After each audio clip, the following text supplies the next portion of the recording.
Hey guys, welcome to what will be my next strategy RPG Let's Play. Yeah, you like watching long... No, I'm not gonna do it like I did the last time. I'm gonna record, like, the entire stage, or battle, and then cut it into pieces, and then upload the pieces, as opposed to... So it might take me a couple more weeks. Well, actually, it probably will. It will take me probably several weeks to... extra to finish this game. But I may decide, depending on how long the stage is, I'm going to try to keep, I'm going to cut myself off at about every 15 minutes or so. And I'm going to try, basically, to keep the stages as short as possible. Cutting out, like if I have to wait for enemies to appear, just cutting that out. But I'll get to that when I get to what game I'm actually playing. Also, I may decide to double if I have like four, an odd number of episodes for a certain stage. I may double up like a Sunday or a Saturday just to get the entire battle out that weekend. But I'm still going to keep them, the videos relatively short. So if you're just trying to catch up, you won't have to sit through a marathon 30 minutes rather than you can go 15 minutes now, 15 minutes later, all that kind of stuff. But anyway, I realized that this was a game that I was probably going to end up Let's Playing twice, because it has several endings to the game. It has two distinct, a really good ending and a really evil ending, and I wanted to show off both of those, so I'm going to be playing the Super Nintendo version first for the really, really holy ending. And then I'll probably play the PlayStation version afterwards for the evil ending. But enough of that, let's get to it. What game am I playing? Well, if you know me, then you know I love strategy games, as evidenced by the fact that my audio is still on. That I played Bahamut Lagoon, and now, if you can't tell, I am playing Ogrebattle, March of the Black Queen. Yeah. So let's just start a new game. Oh, so it's Warren. He'll come into play later. Oh, he's gonna determine if I'm late. Tell me your name. Your name does not matter. There's actually you can do a sound test if you put music on for your name, or you can play an optional stage if you put Fire Seal as your name, but I don't like doing that. I may show that off as a bonus, but basically it just puts you in an optional stage with a preset army that I don't like using. Yes, the name's Gjenrei, okay. And he's going to ask you if you're male or female. This determines absolutely nothing. There's no reason, there's no difference between picking female. Now he's going to pull out a tarot card, then he's going to ask you a question. Now there are four attack sets for your hero. There's the Holy One, or the high alignment set. There's the upper mid alignment set, the lower mid alignment set, and then the low alignment set. I want the high alignment set. So for Sun, each question has three answers. One is a neutral answer, one is a good answer, the other is a bad answer.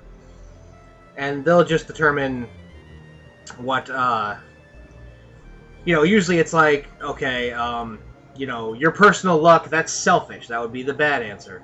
Those who fought with you is not the holy answer, because it's not attributing anything to the religion, which I kind of don't like, but I deal with. And so for the holy answer, you want to answer the God's Blessings for the Sun card. It's not always going to be 3. It's not like a CCC answer. Priestess, what do you think is the greatest crime against your fellow man?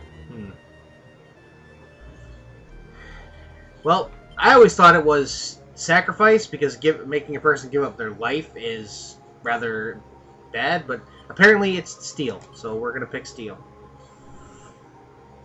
He's going to do this, I think, like 8 times. Oh, we have strength. Most important thing to remember, walking the path of the warrior. I always thought it was faith, but apparently I'm wrong. It's justice. Lovers. What's the most... What do I look for in a partner? Purity. That's the one I always thought it was. Star card. All of these tarot cards can be used in battle to do stuff. What do I wish for at night? Luck.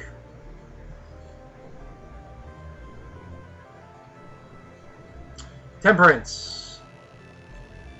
What does he look like? An old man with a staff. There we go. And now we get a optional tarot card from the deck. All this determines is the extra tarot card you start with. Because each one of those tarot cards he pulled out, we actually start the game with. Ooh, we get Justin. Alright. And now we're at our world map. We have options, you know, battle animations, music, sound effects, speed. I'll keep the speed at normal. Data, saves, and loads games. Edit units goes to our edit unit screen, our army. We have one army, and I got the right answer. As you can tell, see where it says F and B? Well, let's discuss this. This is a standard character. This is his name, then his class. I'm a lord. I'm special, the only lord in the game. Then you have his little sprite there, which is what your unit will look like if he is the leader on the map. As you can see on his on my little thing there, next to my HP meter, there's a little T with a dot on top of it.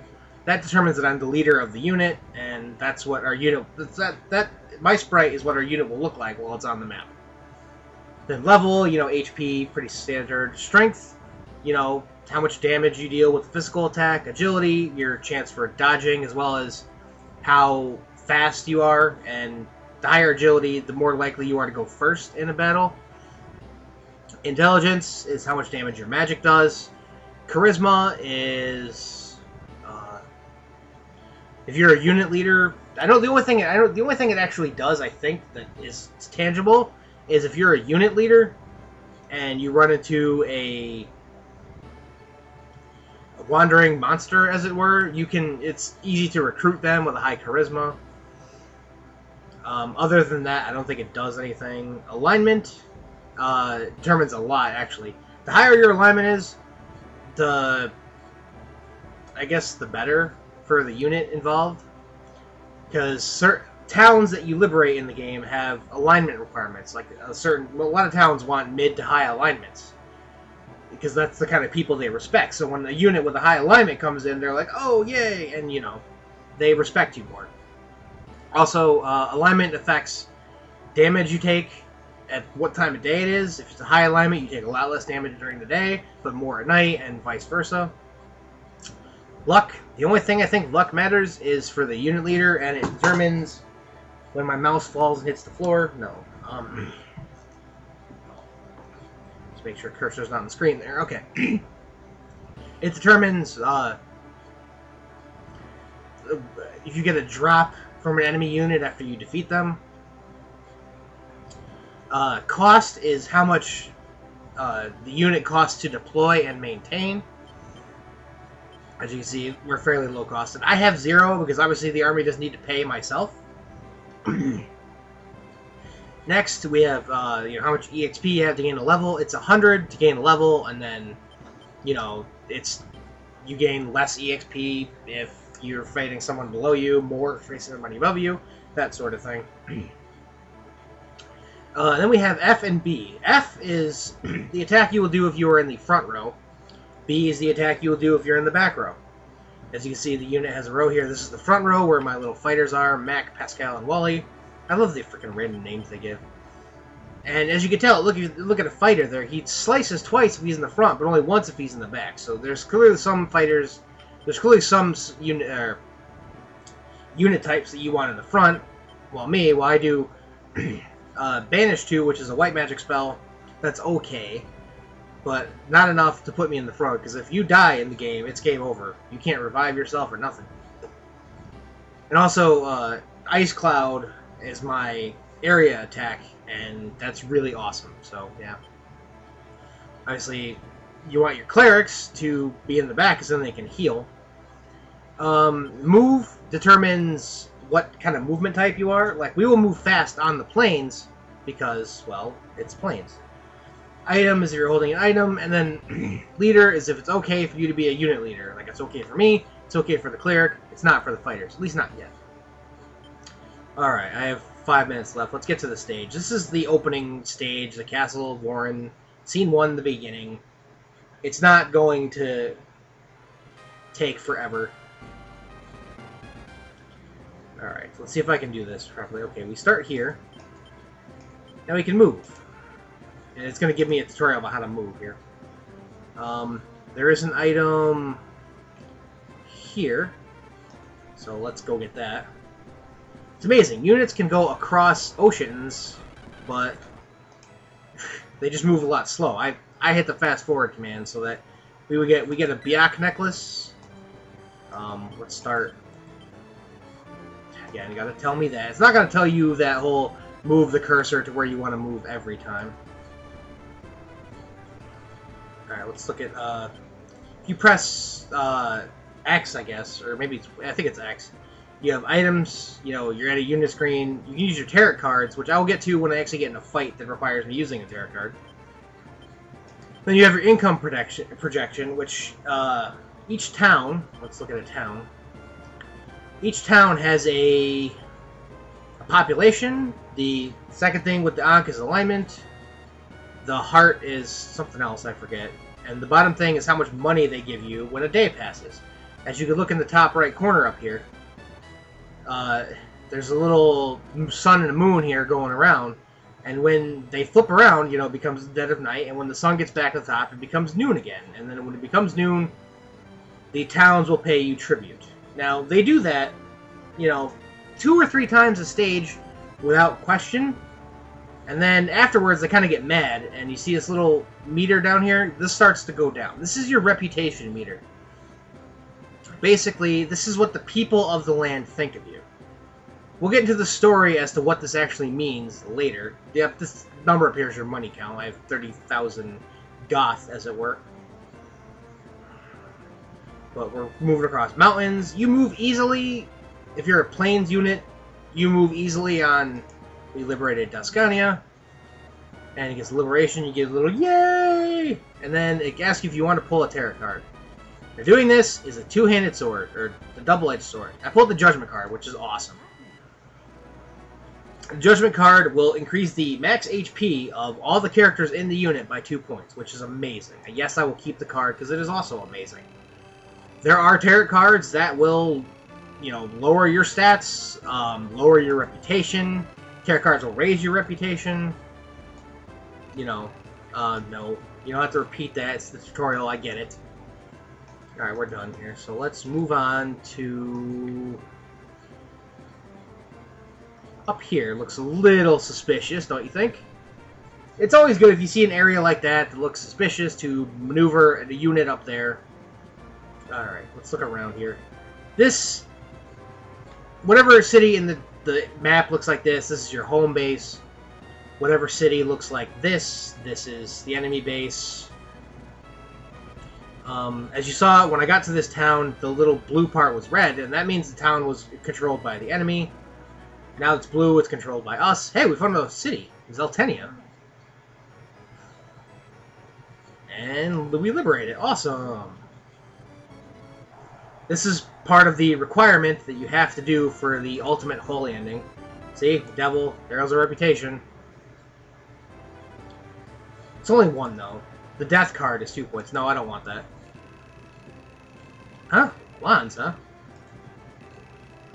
Yeah, I am the leader. King Grant, huh? Woo! Yay! We got our first, I guess, part of the Liberation Army. To deploy a unit, yep. Let's get me moving over here. Approaching... I'm sorry, this one's going to be a little long because it's kind of the tutorial intro episode. Sorry that I talked so long at the beginning, but... Alright. Now that we have an extra unit, we have the deploy unit command. And if you look at your unit screen here, you have, a second unit there, and it's Lons. Lons is pretty cool. He starts at level 4, his entire unit there.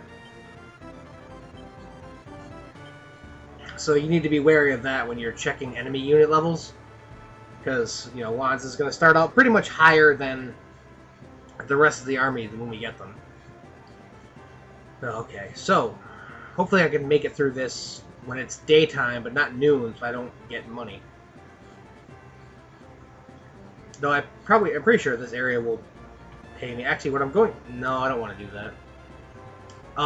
It doesn't cost anything to deploy your units, because you always start on the map, but it does to deploy anybody else.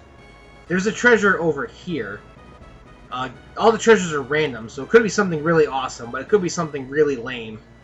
And I'm not willing to risk wasting money to deploy Lons to get a lame item. Yeah, I'll pull a card. We get a star card, which will increase the agility of all your units by 1. All your characters in the unit. It also increases the agility. The star card itself in battle increases the agility of your units for the battle. Nothing too spectacular. I never use it. And it's one of the first cards I will discard if I have to. Alright. Okay. No. He talked about how everything progresses in real time. So you're going to need to be careful.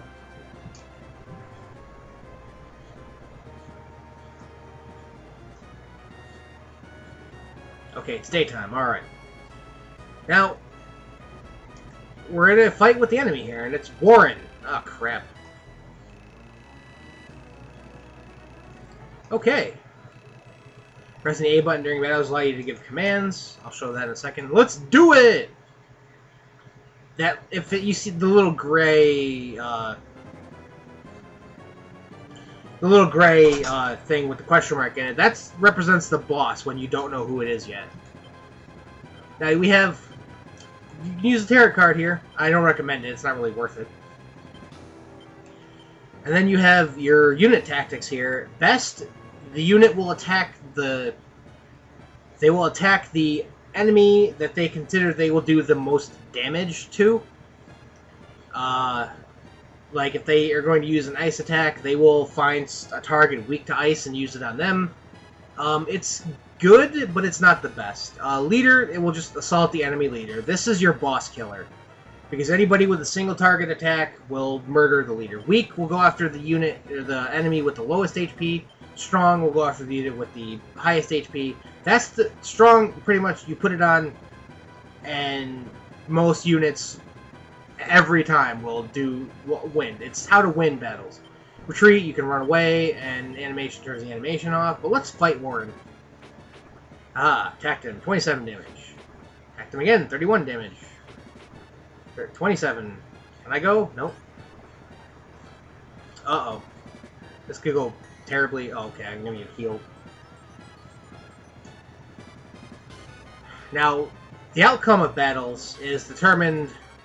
Basically, I missed. Wow.